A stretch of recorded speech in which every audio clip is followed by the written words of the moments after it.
क्योंकि वो भी ठाकुर जी के ही वंश में प्रकट भय हैं। तो फिर तीसरो बतायो कि श्री दामा को ठाकुर जी और बलराम जी के साथ की सख्य भक्ति सिद्ध है। या प्रकार सु 3 प्रकार सु श्री दामा ठाकुर जी और बलराम जी के संबंध में है। फिर आगे बतायो और भी जो आपके गोप जो सखाए हैं बालक, उनमें सुबल सखा, स्तोक और कृष्ण, और एक स्तोक कृष्ण, ऐसे करके 3 सखान को बतायो। वामे सुबल सखा जो है वो श्री बलराम जी के अनुयायी हैं, यानी बलराम जी से ज्यादा निकट हैं। और जो स्तोक कृष्ण है वो श्री ठाकुर जी के अनुयायी हैं। तो इन दोनों को गोप बालकन में मुख्य बताया कि भाई सब बालकन के तरफ से ये आगे होके विनती कर रहे हैं। मुख्य बताए इनको कि ये ठाकुर जी से विनती कर रहे हैं सब गोप बालकन के तरफ से कि भाई हमारी विनती है वो ठाकुर जी तक पहुंचाओ। तो हमारे 10 जन की ऐसी विनती है तो वो आप ठाकुर जी तक पहुंचाओ, यूं करके ऐसे जन। तो सारे गोप बालकन की जो विनती है वो सुबल सखा और ये स्तोक कृष्ण जो है वो ठाकुर जी और श्री बलराम जी तक पहुंचा रहे हैं। तो कह रहे हैं कि सुबल सखा ने सबसे पहले बलराम जी से विनती करी है। तो कह रहे हैं कि हे राम तुम बलशाली हो, और यहाँ पे वृंदावन से भी ज्यादा सुंदर एक वन है जहाँ ताल को सुंदर बहुत सारे ताल के वृक्ष हैं। एक श्लोक में ये कही कि तुम जाके हमको वो फल लेने की इच्छा है, ये हम बता रहे हैं। दूसरे श्लोक में अपन को ये बतायो कि ये कह रहे हैं, वाको वर्णन ही आगे कर रहे हैं कि भाई वहां पे फल ऐसे हैं जो कितने गिरे पड़े हैं, और अमुक फल जो है जो अभी गिर रहे हैं, और अमुक फल जो है अभी वृक्ष में लटक रहे हैं। तो वो सब कछु मतलब वो फल लेना चाहिए अब हमको। तो कह रहे हैं कि तो तुम ले क्यों नहीं रहे हो वो फल? तो कि वहां पे एक असुर जो धेनुक नाम को असुर है, वाने उन फलन को रोक रखो है, वहां कोई को ले नहीं सके यूं। तो कि तुम वासु ढंग से जाके दीनता से बात करो तो वो ले गो। तो कि नहीं, वो बहुत दुरात्मा है, दुष्टात्मा है यासु, वो हमारी विनती नहीं सुनेगो, बल्कि जो विनती करवे जावे वाके पास वाको भी वो भक्षण कर जावे। क्यों? क्योंकि वो बहुत शक्तिशाली असुर है। फिर कह रहे हैं कि भाई वो शक्तिशाली असुर है तो तुम तो इतने सारे हो, तुमको सबको मिलके जाके एक साथ वाके ऊपर धावा बोल दो, हम मारेंगे तभी मरेंगे ऐसा थोड़ी है। तुम सब भी तो इतने सारे गोप बालक हो, तुम सब जाके वहां जाके उन मैंने वाको घेर लो और वाको मार दो। तो के नहीं, वो अकेलो नहीं है, वाने अपने जैसे बलशाली, वो धेनुक ने गधा को रूप ले रखो है, तो वो अपने जैसे वाने सुजाति ऐसे बलशाली और ऐसे बहुत सारे ऐसे अपने जैसे वो सुजाति को रख रखे है, और वो बलशाली भी हैं और वहां में कई असुर भी हैं। यासु हम आगे मतलब हम अकेले नहीं जा सके, यासु आपको विनती कर रहे हैं। तो उनने बलराम जी को बलशाली हो आप, और देहाध्यास के लिए धेनुक को वध आप ही दूर करोगे, क्योंकि आप बल वाले हो। बल काय सु दिखे? देह सु दिखे ना। बल कौन सु दिखे? अपन कोई दुबलो पतलो होएगो कोई व्यक्ति, तो अपन वहां को यूं थोड़ी कहेंगे कि तुम कितने बलशाली हो, नहीं कहेंगे। क्यों? क्योंकि वहां में तो दिख रहा है कि भाई अपन को दिखाई दे रहा है कि या कोई शरीर कितना दुबलो पतलो है, और कोई हृष्ट पुष्ट ताकतवर होगा तो आपको हम कहेंगे वाह कितना ताकत वालो है तू। तो वो दिख रहा है ना, दिखने को मतलब काया। और धेनुक को स्वरूप क्या है? देह को, देहाध्यास को स्वरूप है। कौन सो दोष आके नड़ रहा है? देह को दोष नड़ रहा है। तो देह को दोष देहवान ही वाकू दूर कर सके। समझ में आ रही है मैं क्या बात कर रही हूँ? जैसे कहे ना कि भाई हीरा को हीरा ही काटे, जब हीरा को बनाना हो ना तो वाकई कणी को ठीक करवे के लिए या वाकू घाट देवे के लिए दूसरे हीरा को ही उपयोग किया जा सके। वो और कोई साधन सु वो नहीं निरखे, निखरे नहीं वो। वाके लिए हीरा को ही मतलब घिसना पड़े तब जाके हीरा काटे, तो हीरा को हीरा ही काटता है, ऐसे करके वो आवे बात। तो यहाँ पे देहाध्यास को दोष दूर करने के लिए ठाकुर जी ने बलराम जी को अपने आवेश मतलब दियो, आपने बल दियो ऐसो कि आप अपने बलशाली देह से व देहाध्यास वाले दोष को दूर कर सकें। यासु चुबल सखा ने बलराम जी को विनती करी। फिर अगर श्री कृष्ण को भी आप यूं ही कहते कि आप भी बलशाली हो तो ये ठीक नहीं रहते। यासुन ने श्री कृष्ण को कहा कहीं दुष्ट को मारने वाले दुष्ट नाशक हो आप, यानी आप में इतना सामर्थ्य है कि आप दुष्ट को नाश कर सकते हो। तो या प्रकार से दुष्ट को नाश करने वाले आप हो, ये प्रकार यहाँ पे मतलब आप ही इतने सामर्थ्यमान हो तो आप दोनों भाई मिलके धेनुक को वध करो, ऐसे विनती यहाँ पे कर रहे हैं। अब आगे क्या श्लोक में आएगो, 23वें श्लोक में अपन देखें। श्री कृष्णाय नमः, श्री गोपीजन वल्लभाय नमः, श्री वाक्पति चरण कमलेभ्यो नमः। श्रीमद भागवत महापुराण श्रीमद वल्लभाचार्य जी विरचित श्री सुबोधनी जी की टीका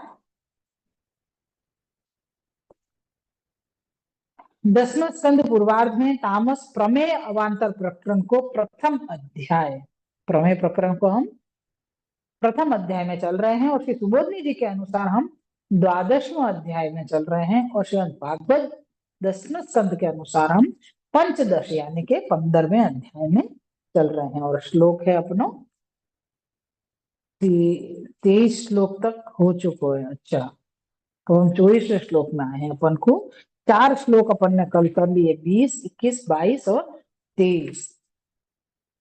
अच्छा, बराबर है।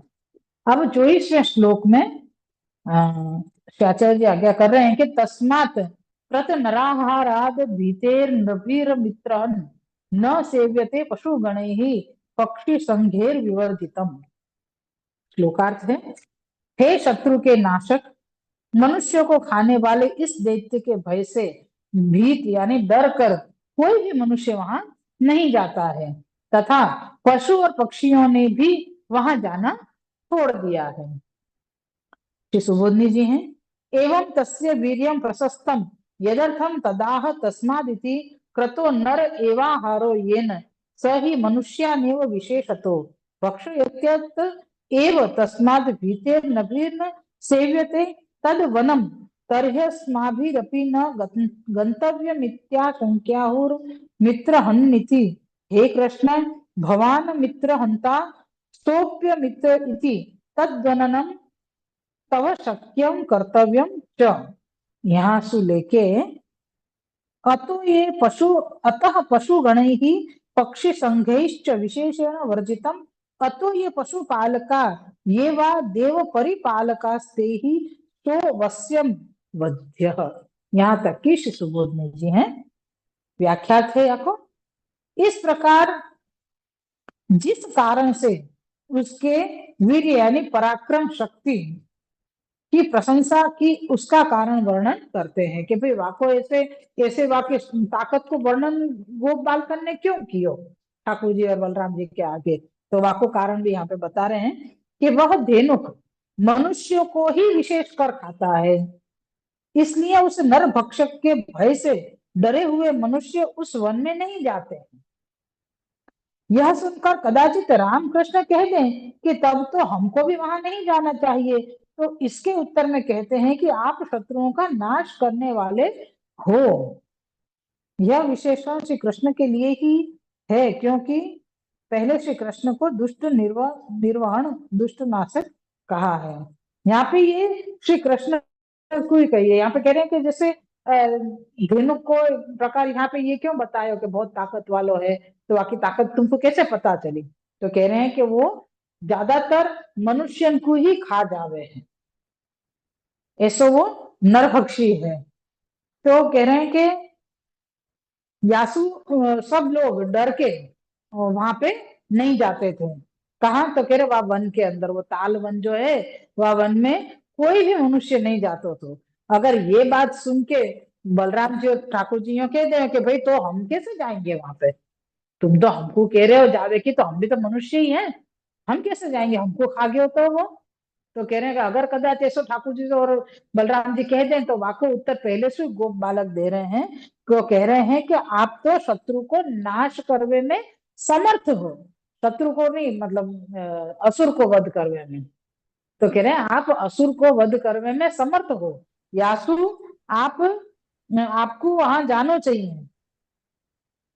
शत्रु को नाश करने वाले हो, वह भी शत्रु है, अतः उसको मारना आपका कर्तव्य है और आप उसको मार सकते हो।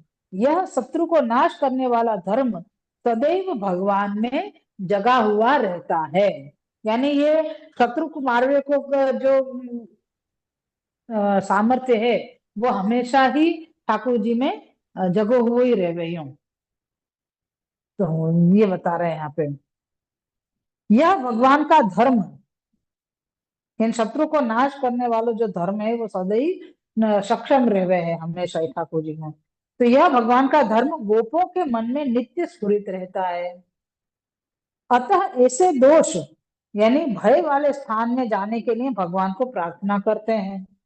यदि भगवान के शत्रु को नाश करने की स्फूर्ति गोपों के हृदय में न होती तो वे कदापि प्रार्थना नहीं करते। यहाँ पे ठाकुर जी को और बलराम जी को प्रार्थना कर रहे हैं कि आप वह धेनु को वध कर दो।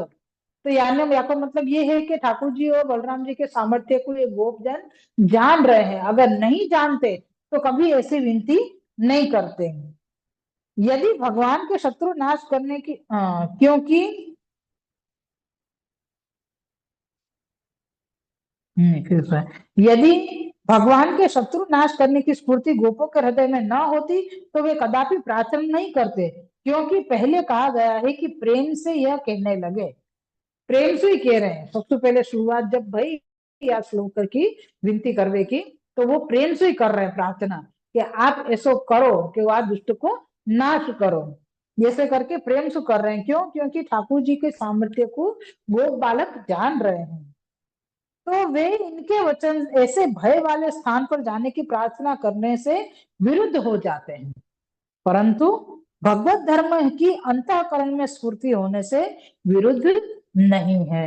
यहाँ पे कह रहे हैं कि अगर तुम ये कह रहे हो कि हम प्रेम से कह रहे हैं, प्रेम रख के बता रहे हैं कि शुरुआत में ये बताया उन्हें कि प्रेम से प्रार्थना करने लगे, तो भाई जब तुम जासु प्रेम कर रहे हो, तुम वाकु ऐसी जगह पे कैसे भेज सको? अपन जैसे अपने बच्चा से प्रेम करें या अपने मित्र से प्रेम कर रहे हैं, तो अपन वो कहीं ऐसी जगह पे जाएगो कि जहां घात को डर है, जहां वाके ऊपर कोई प्रहार करेगो, या को भी डर है कि भाई वाको लग जाएगी, वाको घाव लगेगो, घायल हो जाएगो, श्रम होएगो, ऐसी कोई भी प्रकार की आशंका अगर अपने हृदय में है तो अपन वाको पहले से मना कर देंगे। भले अपन को पता है कि हमें बहुत ताकत है, फिर भी हम मना कर देंगे, नहीं कोई जरूरत नहीं है वहां जाने की, वहां क्यों जा रहे हो, वहां नहीं जाना अपन को। तो कहले वो भी तो गए, पर हम मेरे को सब आवे, मैं सब कर सकूंगा, नहीं तुमको नहीं जाना, बस बात खत्म हो गई। अपन ऐसे करके बात कर रहे हैं।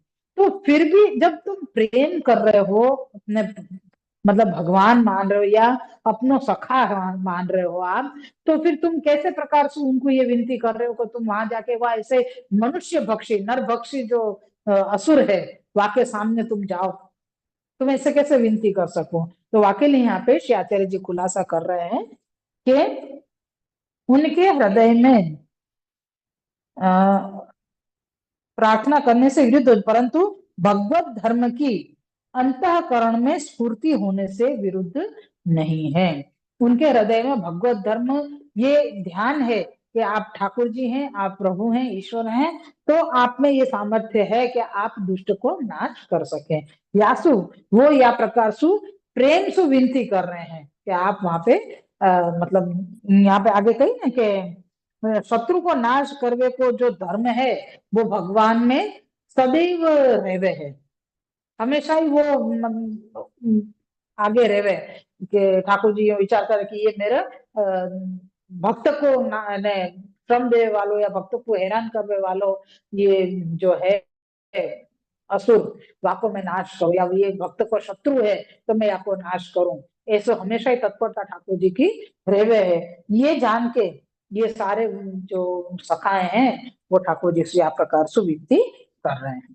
आगे बता रहे हैं कि और उस वन में पृथ्वी पर विचरण करने वाले और अंतरिक्ष यानी आकाश में भी विचरने वाले जो सब जा नहीं सकते हैं, यानी पशु और पक्षी दोनों ही वह वन में नहीं जा सके हैं, यानी हर एक के लिए वहां पे वर्ज्य हो गया जानो, क्योंकि वहां पे ऐसो दुष्ट नरभक्षी असुर वहां पे रह रहे होते हैं, अर्थात उसके जाने के योग्य वह वन नहीं रहा है। इस कारण से पशु गणों ने तथा पक्षियों ने भी उसमें जाना छोड़ दिया।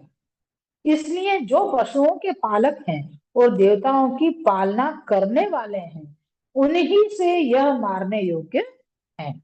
यहाँ पे ठाकुर जी से कह रहे हैं कि आप पशुपालन भी करो हो और देवता को पालन भी आप ही करो हो, यासु आप ही याको निकाल कर सको हो, आप ही याको मार सको हो, अर्थात आप पशुओं के पालक तथा देवताओं के रक्षक हैं। अतः आप इनको करो, इनको नाश करो, जिससे पशु पक्षी और देवताओं का यह संकट मिट जावे और हम भी फलों का उपभोग कर सकें। ये हमारा 24वां श्लोक पूरा भयो है। यहाँ पे ठाकुर जी से या प्रकार से विनती करी है, आपके सामर्थ्य को देख के, आपके स्वरूप को जान के, और फिर यहाँ पे ठाकुर जी से विनती करी गई है यहाँ पे। अब श्लोक 25वां है अपनो। विद्यन्ते भुक्त पूर्वाणि फलानि सुरभिनी च एव एष वै सुरभिर्गन्धो विशुचिनो विशुचिनो गृह्यते नोव गृह्यते। श्लोकार्थ है, उपवन में कभी नहीं खाए ऐसे सुगंधित फल हैं, उन फलों की चारों तरफ फैली हुई सुगंधी आ रही है।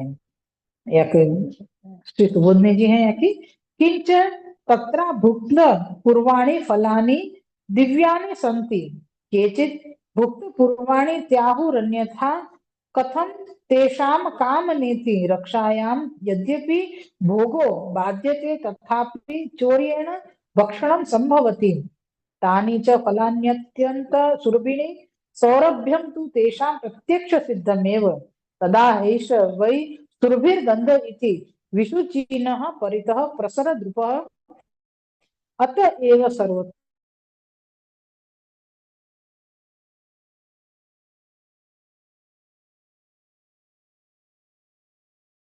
दिव्य अलौकिक अथवा स्वर्गीय फलों के समान हैं।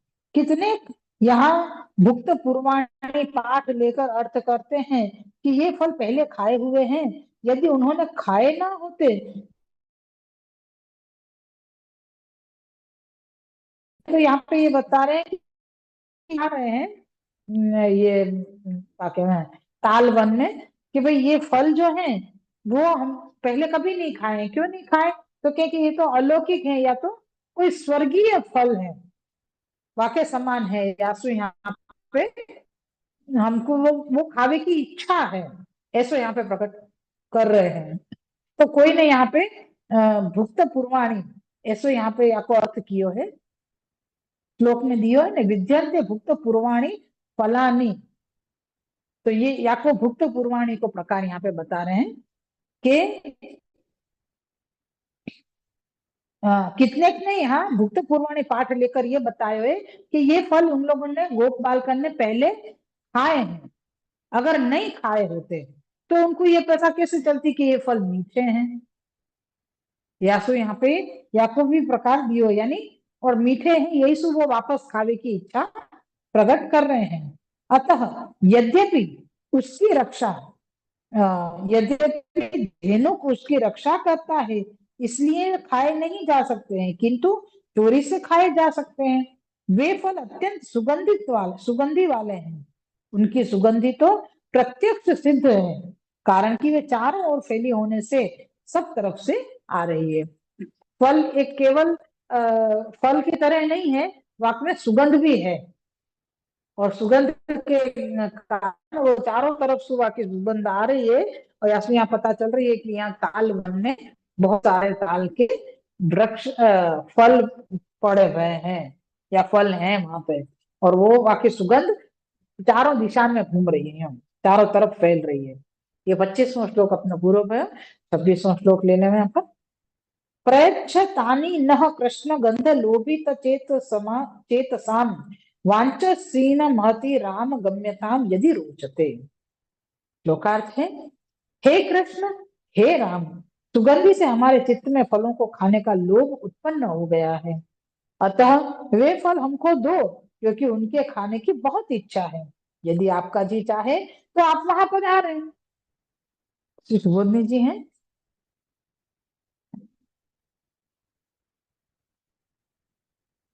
एवं दुर्लभता फलोत्तमत्वं चोक्त्वा तानि प्रार्थयन्ते प्रयच्छते दाने भगवानेव समर्थ इति कृष्णेत्युक्तं तस्यैव सर्वत्र स्वत्वात् अन्येन प्रतिबंध निवृत्तावपि परस्परं न गम्या गम्यतामित्युक्तम् अति निर्बंधे कदाचित् कोप कुर्याद् गते चानिष्टं भवेदित्या शङ्क्याहुर्यद् रोच्येत इति यदि ग्रहीतुं शक्यं तत्र कामनायां हेतुर्गन्धलोभित चेत सामिति गन्धेन लोभितं चेतो येषां न केवलमिदानीमेव चित्तलोभः किन्तु पूर्वमपि वाञ्छासीन महति उत्सुको राम इति राम गंतुम रोचते। यहाँ तक कि अपने पूरी सुबोधनी जी हैं, व्याख्यात है आपको।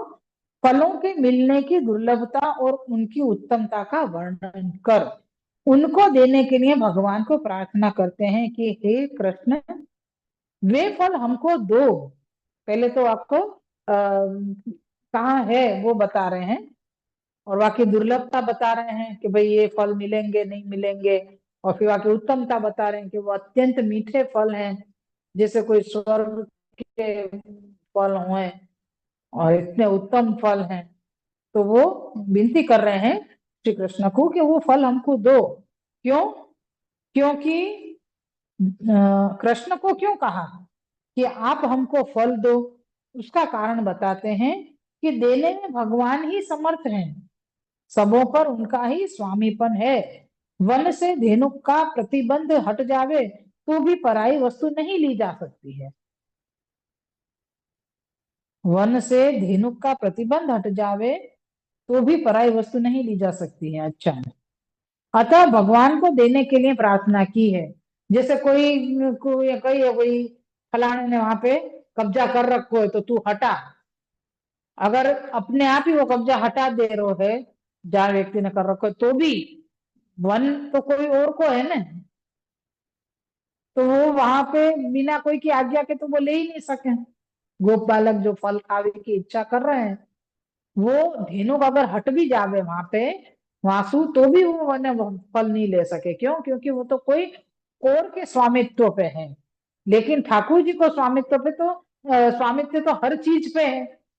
तो आप अगर धेनुक को नाश करेंगे वाके बाद आप वो फल को ग्रहण अपने गोप बालकन को कराएंगे, तो ये उचित ही है, हमें कोई हरकत नहीं है। यूं तो वो पराई वस्तु नहीं कही जाएगी। आसु ठाकुर जी सु वो विनती कर रहे हैं, प्रार्थना कर रहे हैं कि फलों की प्राप्ति की कामना का कारण यह है कि फलों की सुगंधी ने इनका चित्त अपनी तरफ खींच लिया है। और वो फल की जो सुगंध आ रही है ना, सुगंध से वो इतने मोहित हो गए हैं कि उनको वो फल खावे की और भी ज्यादा तीव्र इच्छा हो गई है। तो यहाँ पे कह रहे हैं कि भगवान से बार बार प्रार्थना क्यों कर रहे हैं? तो कह रहे हैं कि वो जो फल की जो सुगंध चारों तरफ उड़ रही है, वह सुगंध को सूंघ के और सबन को वो फल खावे की अत्यंतिक इच्छा हुई है। या सो उनकी उत्सुकता के कारण यह लोभ अब नहीं हुआ है, किंतु पहले भी विशेष इच्छा थी। एक तो पहले ही इच्छा आती, उसके बाद ये सुगंध सूंघे से तो और भी इच्छा बढ़ गई है। तो फलों के लिए राम भी उत्सुक हैं, इसलिए कहते हैं, उत्सुक मतलब लालसा वाले हैं, इसलिए कहते हैं कि राम आप वन में पधारो। यो कहते हुए गोपों के मन में शंका हुई कि विशेष आग्रह करने से राम को क्रोध आ जाए तो, इसलिए फिर से कहते हैं कि यदि आप पधारना चाहें तो पधारो, यदि इच्छा ना हो तो मत पधारो। वो कह रहे हैं, बलराम जी से विनती कर रहे हैं कि भाई अब हमसे तो रहो नहीं जा रहे हो है, अब को इतनी मतलब मीठे फल की इच्छा भी है, और इन्हें फल की सुगंध भी इतनी चारों तरफ आ रही है कि वाकू खावे की अब बहुत ज्यादा इच्छा हो गई है। हमारा चित्त व सुगंध में मतलब बिल्कुल डोल रहे हो है, वह सुगंध के अंदर मतलब घुस गए हो, ऐसा हो रहा है। तो बलराम जी से विनती कर रहे हैं वापस कि आप वन में पधारो। फिर इन लोगों को समझो कि भाई बलराम जी तो बहुत क्रोध वाले हैं, गुस्सा वाले हैं, बार बार विनती करो इसको कहीं क्रोध कर लियो तो फिर से ये विनती कर रहे हैं कि अगर आपकी इच्छा हो तो आप मन में पधारो, अगर नहीं हो तो मत पधारो। यो मतलब आपकी इच्छा पे छोड़ दियो। नहीं हम अगर आपको कहेंगे नहीं आप पधारो पधारो तो बलराम जी गुस्सा हो गए तो गुस्सा हो जाएंगे तो फिर तो कोई की खैर नहीं है। या फिर यहाँ पे तब गोप बालक विनती करते हुए कह रहे हैं कि अगर आपकी इच्छा होए तो आप वहां वन में पधारो, और नहीं होए तो मत पधारो। तो यहाँ पे अपनो ये 26वां श्लोक पूरा भयो है। 27वां श्लोक ले में आभास है ततो गता विद्या है मिति। आभासात है गोपों के ये शब्द सुनने के अनंतर दोनों यानी राम कृष्ण गए, इसका वर्णन इस श्लोक में करते हैं। श्लोक 27वां। एवं शुद्ध सुहृद्वचः श्रुत्वा सुह्यत प्रिय चिकीर्षया प्रहस्य जगमतुर्गोपेर्वृतौ तालवनम प्रभु। श्लोका। ऐसे मित्रों के वचन सुनकर मित्रों को प्रसन्न करने की इच्छा से दोनों भाई हंसकर गोपों के साथ तालवन में पधारे। श्री सुबोधनी जी यहाँ की सुहृदाम स्वभावत एव हितम कर्तव्यम तत्रापि तेषां वचनम श्रुतम ततः अतः सुहृदामेव प्रिय चिकीर्षयता प्रिय चिकीर्षया तत्र गतौ अन्यथा क्लिष्ट कर्मा भगवान निरपराधिनम कथम मारयेत अतः एव भगवता न मारितोपि मित्रहितं च कर्तव्यमतः प्रहस्य तेषामाग्रहं दृष्ट्वा दोष निवृत्तिं वाञ्छन्ति इति वा साम्यक सामान्य कार्ये मृत्युः जग्मतुः गोपे व्रताविति कर्तव्या कर्तव्यार्थ निर्धारः अन्यथा तेहि सह न गच्छेताम शंका भावार्थ माह प्रभु इति। ये पूरी श्री सुबोधनी जी अपन ने लेगी व्याख्यात है आपको। यद्यपि मित्रों का हित बिना कहे हुए ही करना चाहिए, किंतु यहाँ तो मित्रों ने प्रार्थना भी की है, अतः सखाओं के हित के लिए दोनों भाई गए। जो मित्रों ने प्रार्थना नहीं की होती और उनके प्रिय करने की इच्छा दोनों भ्राताओं को न होती तो क्लेश बिना कर्म करने वाले भगवान निरपराधी धेनु को क्यों मारेंगे। श्री महाप्रभु जी ने एक एक बात को खुलासा इतनी सुंदरता से कियो है कि अपन की तो चलो बुद्धि कहीं नहीं इतनी दौड़ रही है, लेकिन जिनकी दौड़े है जिनकी दौड़े हैं उनके प्रश्न कैसे होंगे। तो वो यहाँ पे श्री महाप्रभु जी वो सोच के आपको पूरा पूरा खुलासा यहाँ पे आप कर दे रहे हैं। क्या कह रहे हैं आप कि अगर गोप ने विनती नहीं करी होती बालकन ने, और ऐसे ही जैसे अपन को हो ना कि भाई सखा के मन की बात तो हमको मालूम हो ही जावे, बापू ये तालवन के फल खाने हैं तो चलो हम जावे और धेनु कुमार के वन शुद्ध कर दे। ऐसा तो नहीं कर सकते थे। क्यों नहीं कर सकते थे? आप तो सर्व सामर्थ्यवान है, क्यों नहीं कर सकते थे? तो क्या अगर ऐसा करते तो धेनुक ने तो कोई अपराध किया ही नहीं है, और निरपराधी को मारना तो ये तो खुद ही अपने में आप में एक अपराध है। जब कोई ना कोई गलती करी ही नहीं है तो वाको वाको दंड कैसे दिया जा सके, और ये तो ठाकुर जी के कार्य में शोभा नहीं दे सके। निरपराधी को मारनो ये ठाकुर जी को शोभे नहीं। तो यहाँ पे कह रहे हैं कि अगर कोई ऐसा प्रश्न करे कि ठाकुर जी ने निरपराधी को कैसे मारे हो, तो वाको खुलासा करते हुए यहाँ पे कह रहे हैं कि भाई ऐसे तो मित्रन को बिना कहे ही कार्य कर लेना चाहिए, लेकिन यहाँ तो मित्रन ने यानी कि गोप बालकन ने ठाकुर जी से विनती करी कि भाई आप वहां पधारो। वो तालवन बिल्कुल निरुपयोगी कर रखो है धेनुक ने, वाके ताकत के आगे कोई मनुष्य नहीं जावे है। क्यों? क्योंकि वो नर पक्षी है, खा जावे है उनको, और पशु पक्षी भी या डर के कारण वाके जगह पे सु अवर जवर नहीं करे हैं। तो इतना वो नराधम जो असुर है वाको आप नाश करो। तो यहाँ पे नाश करवे के लिए विनती जो करी वो सत्य मूल वाको का बतायो तो कि ये फल ग्रहण करवे की है। तो यहाँ पे कह रहे हैं कि यद्यपि मित्रों का हित बिना कहे हुए ही करना चाहिए, किंतु यहाँ तो मित्रों की प्रार्थना भी की है, अतः सखाओं के हित के लिए दोनों भाई गए। जो मित्रों ने प्रार्थना नहीं की होती तो उनके प्रिय करने की इच्छा दोनों भ्राताओं को न होती। तो क्लेश बिना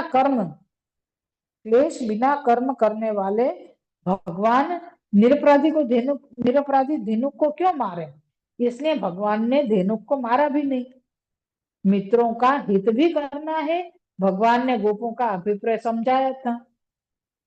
भगवान ने गोपों का अभिप्राय समझा था कि ये जाने का आग्रह अपने दोषों यानी देहाध्यास की निवृत्ति कराने के लिए कर रहे हैं। अब यहाँ पे धेनु कौन है? तो कह रहे हैं देहाध्यास को स्वरूप है। तो गोप बालक हमारे देह के दोष अब दूर करो, या के लिए बार बार विनती ठाकुर जी और श्री बलराम जी से कर रहे हैं। तो कह रहे हैं कि गोपों के साथ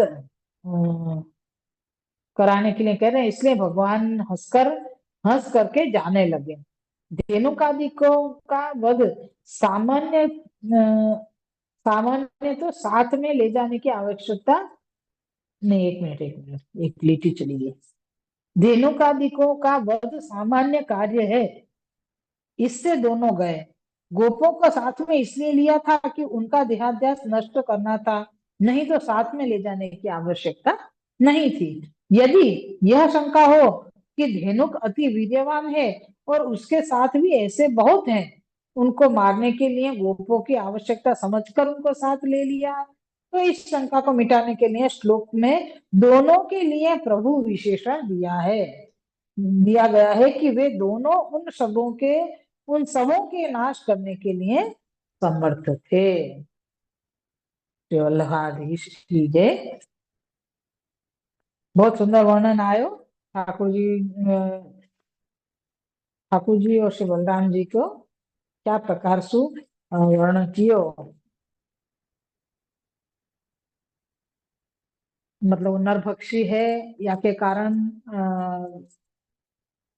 कोई मनुष्य उनके पास नहीं जावे वह वन में, और यहाँ तक कि पशु पक्षी भी वह वन में नहीं जावे हैं, क्योंकि याई डरसू के कहीं ये हमको खा नहीं जावे।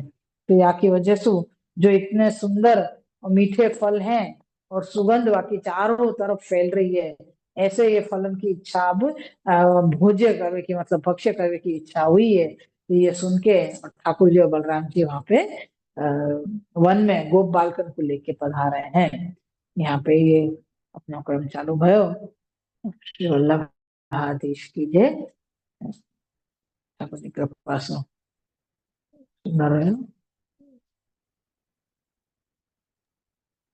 समझ में आ रही है ना कि क्या धेनुकावध की लीला को वर्णन चल रहे हो? थोड़ा बहुत समझ में आ रही है कि बिल्कुल नहीं आ रही है?